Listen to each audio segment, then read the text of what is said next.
Welcome to The Source, where we combine the headlines with in-depth conversations with the newsmakers themselves. I'm Pinky Webb. Today on the program,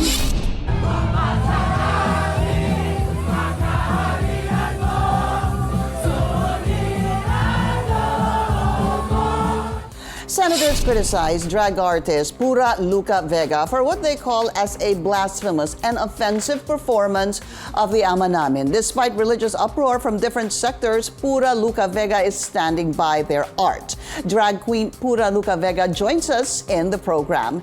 And what is the position of the church on the issue, and how will the heavily criticized performance affect the passage of the SOGIE bill? Catholic Bishops' Conference of the Philippines Executive Secretary Father Jerome Secilliano and Bataan Representative Geraldine tells us more later in the program.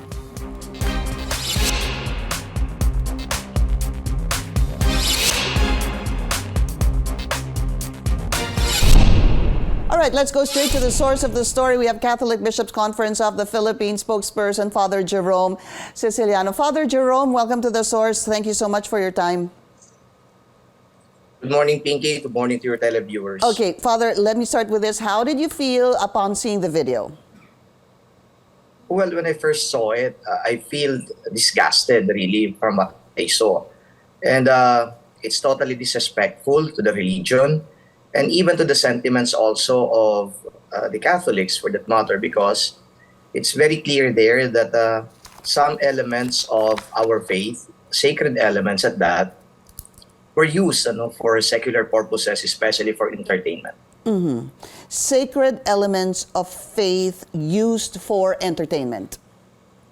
Yes. Okay, but you know, it's been described as blasphemous. When is it actually blasphemous, and when is it an expression of one's faith or art that actually differs from the traditional way we express our faith? Well, first of all, Pinky, we have to understand that when we speak of sacred elements, there are purposes for that. Sacred elements should be used for sacred purposes also. When we speak, for example, of a prayer, it is not just an ordinary prayer. It is Ama Namin, the Our Father, taught to us by Christ Himself. It is so biblical. And so if it is used for entertainment purposes, just like what we saw in the video, people were shouting, people were taking videos, people were laughing. So that is not sacred at all. So it becomes a profane thing, a mockery even, and even what we call it blasphemous. But could it could be argued that it was not meant to be disrespectful, but it could be a way of, well, number one, challenging the notion of how we worship, as artist Pura Luka Vega was saying, number one, and that is possibly Pura's way of practicing her faith. I guess the question, Father Jerome, is what was so wrong? What was wrong about it? Not so wrong. What was wrong about it? Was it the venue? Was it the Pura being impersonating Jesus Christ? Was it the song on how it was remixed or how it was sang? Which, if at all, were all those elements disrespectful, or was one, or is anything acceptable? Well, I don't think there is something there that is acceptable. I told you already, Pinky, and I guess the public should know about this. When we speak of sacred objects, sacred elements of our faith and religion, that should not be used for entertainment purposes. You see, when we pray the Our Father, it is always in the context of a Mass. It is always in the context of a prayerful atmosphere. Clearly, what we saw in the video, it is for entertainment. Now, even if, for example, the motive is not to disrespect, by the act itself, Pinky, it is already disrespectful. So maybe we can say that the motive of the dancer or of the singer, of the performer, is not to demean, to disrespect, but then again, it may just be a mitigating factor. So what we're seeing here is the act itself that is so disrespectful. I think I am clear on this, that we're talking here of, number one, the costume itself, and then also the prayer that were used actually to perform to entertain. And in a place that is appropriate for such elements, sacred elements at that. Father Jerome, if this is so, what is, for example, the church or the CBCP planning to do? Because there have been various reactions, some supportive, some heavily criticizing this performance. There were senators who were even saying that this is criminally offensive. It violates certain articles of the Constitution or the revised penal code. Is there going to be any move from the CBCP regarding this performance? Well, I'm not privy yet as to what the decisions of the bishops will be. So they just finished their plenary assembly last Monday, and this happened only a few days ago. Yeah. So I don't even think that the bishops will gather again. Catholics out there who might be offended, and that they are free to do what they want. For example, filing a case or whatever.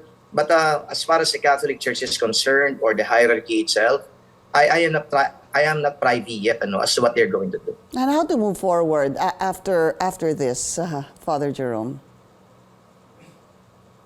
Well, I guess we have to address the public that we have to be very prudent in our actions, especially when it involves, I told you already, sacred objects, sacred elements of faith, sacred elements of religion. Because when we speak of the sacredness of this, they're not supposed to be used for secular purposes. I guess there should be solemnity, there should be utmost care, there should be respect, and the holiness really, or the ambience of holiness should always be there. And there, basically you're saying, Father, there shouldn't be any room for practicing different ways of worshiping? Is that what you're saying? Well, I don't, Pinky, what you saw in the video is not a way of practicing religion. It's not even a way of expressing one's faith. As I saw it in the video, it's a way of entertaining people. It's not even a worship. It's not even a worship thing. All right. The CBCP spokesperson, Father Jerome Secilliano. Father, thank you so much for your time. We'll be taking a short break. This is The Source on CNN Philippines. Please stay tuned.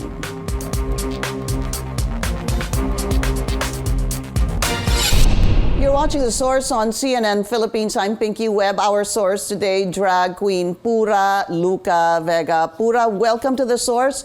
Also, thank you so much for your time. I'd like to get a quick reaction from you with my interview with Father Jerome Secilliano. I hope you heard it. Yes, Ma'am Pinky. Yes, I've heard it. And I respect the position or the statement of CBCP or however it was perceived to be, but I can only go as far as, because I feel like they want me to apologize, but I apologize for if it made them uncomfortable. But I really did that performance as a way for me to kind of heal the exclusion I have experienced as a Catholic, as a queer person, being made to feel that I don't really belong, or yun. So this was when I did that, because I've always been doing Drag Jesus as a way to kind of heal that hurt that I've experienced being excluded, and also to mend my relationship with God as a Catholic. And the elements are there because those are the elements that I grew up with. And I appreciate it. Okay. Then again, hindi ko rin may pupush sa kanila or would make them understand how queer people behave, kasi they're not queer. And this is and if the context or the argument is it should not be through entertainment, but sometimes we as queer people, we really get the message across through entertainment. Yun lang naman po. Opo. Pura, do you feel that somehow, because as you were saying, you have done this in the past, no? You ginamit mo na yung Jesus Christ na tama costume ba, or imitating Jesus Christ, no, in your performances in the past. This time around, do you think that now that it's garnered so much talk and reaction, Are you standing by this, or do you think that you went a little too far? I think it's. I'm glad that it has opened conversation around it. If I do apologize, it's really more on how it made people feel, and I apologize for that. It was really not my intention, but that's just as far as I think I would go. Kasi parang it also is invalidating my experience or how I cope up with being excluded within my faith and how I practice it or perform it within that setting. Kasi to be honest, when I was doing that and people were singing that song, Yeah. I it made me feel like it was kind of worship for me, and I was really happy that people know the lyrics of the song, and I hope that they understand the deeper meaning of the song. Actually, because it's a nice song. There's a part there yung I think I don't know if it was you because I've been reading so many comments no yung dito sa lupa para ng sa langit. Did you highlight that or Yes. did you read that elsewhere? But I want to clarify this, Pura. Exactly what is your apology? What are you apologizing for? I'm sorry. Exactly what is your klaruhin I'm natin yung apology mo. I apologize if I made other people uncomfortable and for that. But I also think that with the whole attention that has been given to me, and with the hate messages and all of that, because I feel like I also was unfairly judged, and I'm basically persecuted in a way with all of these hate messages. I hope from point of view of a queer person and in that particular setting, they'll be able to understand that I already was excluded in me practicing my Christianity. So this is why my way of kind of healing the hurt that I've experienced, and it kind of resonated with a few of the queer people within that room. That's why it was like. I'll leave it at that. Okay. Help us understand how impersonating Jesus and singing the Lord's Prayer this way helps you heal. How does that make you, I guess, feel better and more included? I kind of likened it to how people would sometimes dressed up as Jesus when they have their penitence. Parang ganun, for me. Taking it into a queer context lang. That's really how I kind of reconcile my faith with how ako lang, I can only express or my experience. Para ma-heal lang yung Catholic ko na parang excluded ako with certain standards or ways of being proper. Yun. You mentioned a while ago, no, while you have garnered some support, meron ding hindi natuwa and in fact went a little too far with some of the messages. I mean, there was some hate that I saw, which I definitely disagree with, no? How's that affected you? I actually am coping naman, but it has affected. I don't mind kasi kung ako lang but my family, especially my mom, who's like listening now, is worried about my safety, how people would treat me, and it causes a lot of stress sa kanya. And I always would like to protect my mom kasi, and she's also very worried about me. So, but I really do stand by with what I've done. The only, like I said, I've done this before. It's kind of like an art therapy for me when I do like when I try to reevaluate or heal my the trauma or the exclusion I've Okay. experienced, and then kind of merged it na, okay, it's okay to express your Okay. Catholic faith and then your queerness at the same time. Pura, just two more questions because I have Congresswoman Geraldine next. No, will you do this again? Yes. Okay. Next question is, what is your reaction in the event that somebody files a complaint against you because of what you did? I've always been careful of the limits of what I can do as a performer or as a drag artist. But the reason why I say that would I do this again, I would say yes, because I think that it's still my way of kind of like preaching or like I said, like bringing honor to the Catholic faith in my own way, or in a queer way.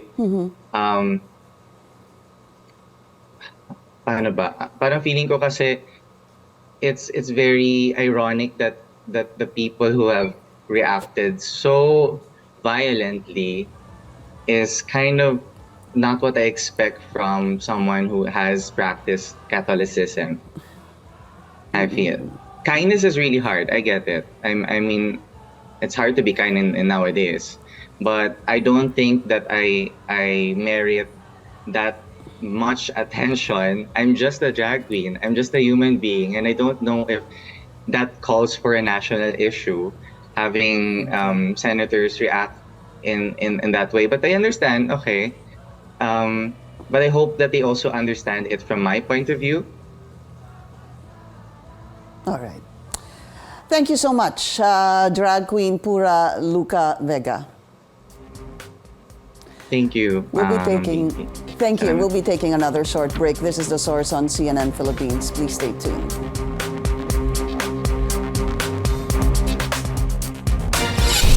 You're watching The Source on CNN Philippines. I'm Pinky Webb. Our source today, Bataan 1st District Representative Geraldine. Congresswoman, good to see you again. It's been so long. Welcome back to the show. Thank you very much, Pinky. I missed the show. And Ohio gozaimashita from Japan. Okay, I know that you heard the interview with Father Jerome, with Pura as well. Your reaction to all of this?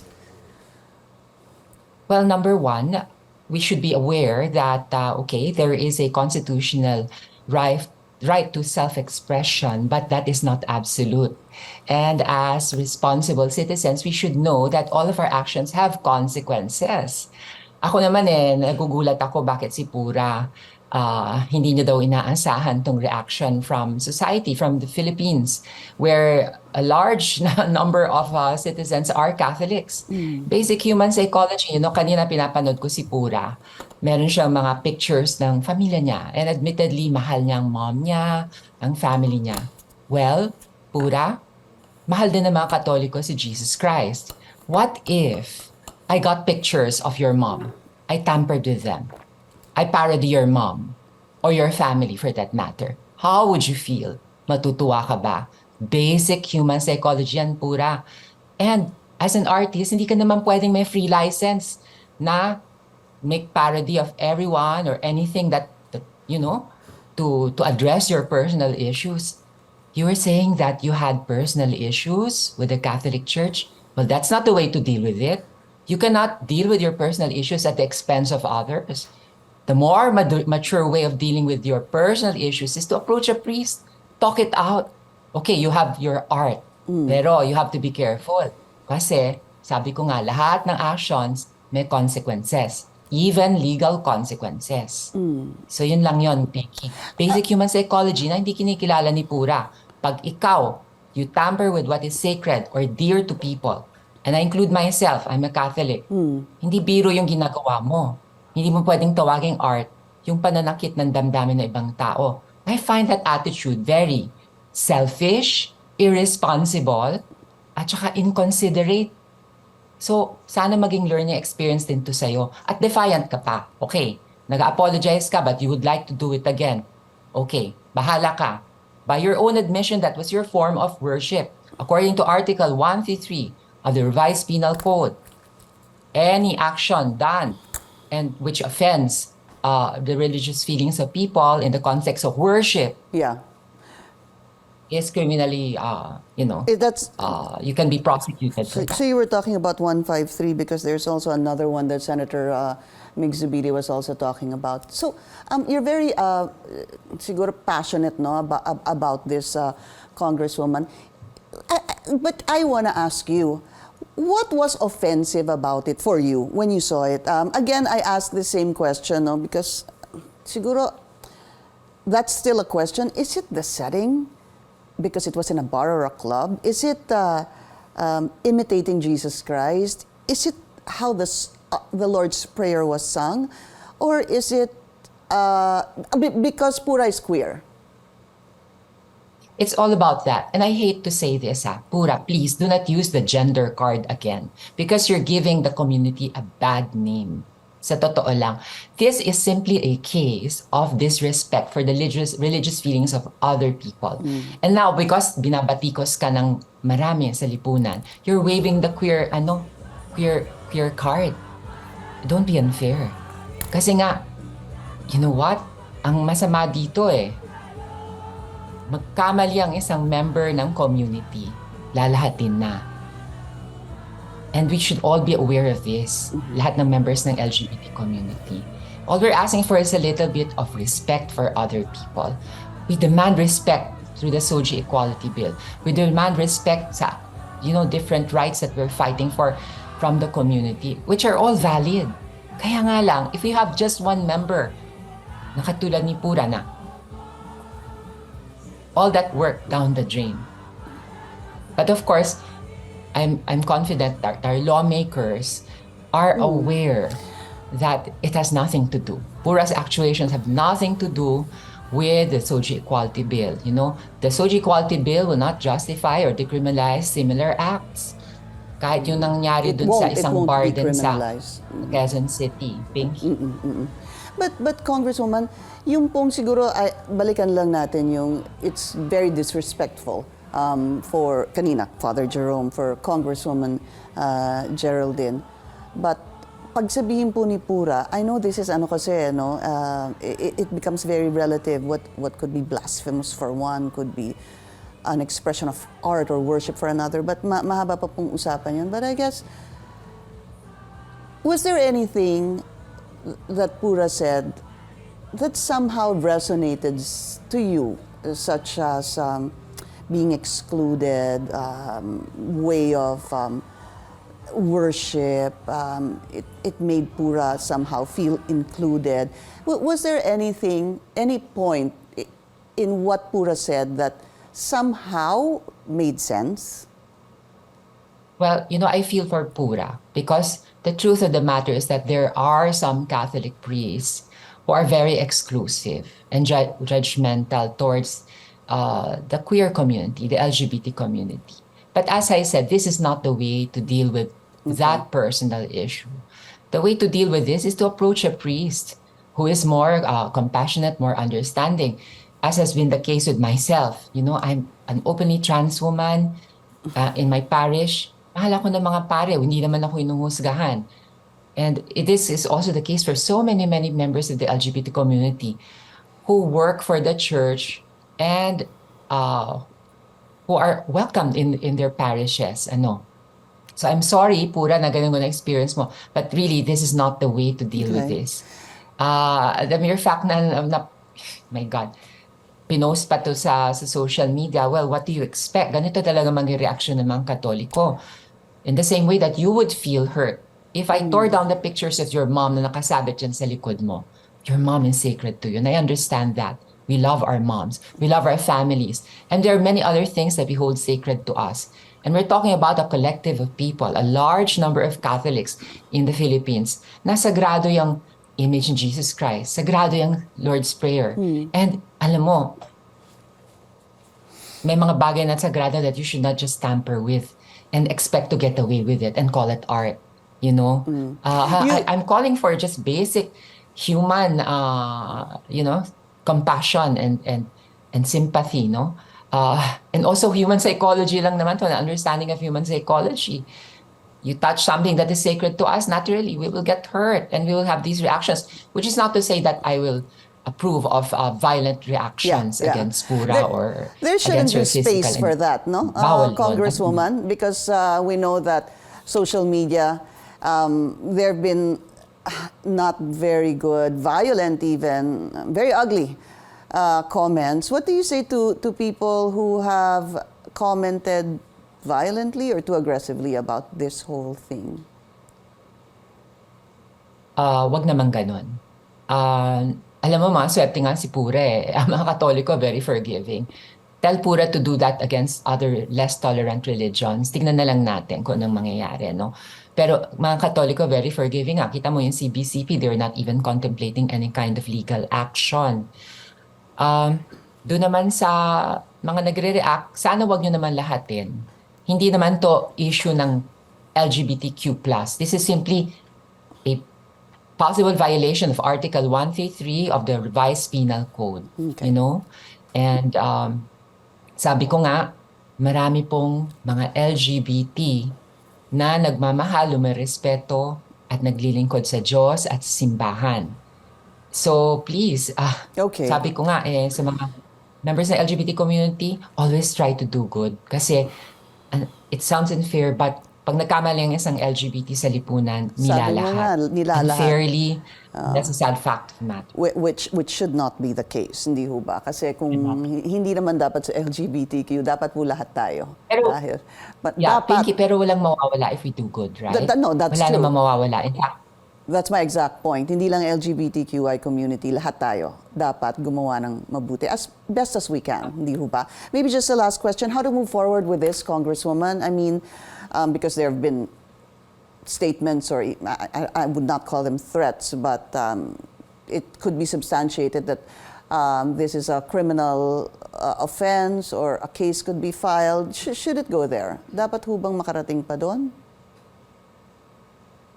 well, the last case regarding Article 150 of the Revised Penal Code was filed by Harriet Demetriou, and she even sued a Dominican friar for expressing his opinion about the lipa apparitions in Batangas. So I don't know if somebody will file charges against Pura Luka Vega, and nasa kanila yan. Sa ganang akin, let this be a learning experience to everyone, including Pura, na, walang mawawala sa'yo if you practice compassion also, at pag-iingatan mo rin ang feelings at damdamin ng ibang tao. In the same way that you also like to be respected. Do not do unto others what you don't want others to do unto you. Yun lang naman. I always try to remember that. Don't do unto others what you don't want others to do unto you. I mean, I'm just speaking personally, not in relation to anything. But that's really a nice thing to always remember. Huwag mo gawin sa ibang tao yung ayaw mong gawin ng ibang tao sa'yo. Bataan 1st District Representative Geraldine Roman, thank you so much for your time, and it's good to see you again. Thank you, Pinky. See Thank you. Thank you for joining us here on The Source. I'm Pinky Webb. You're watching CNN Philippines.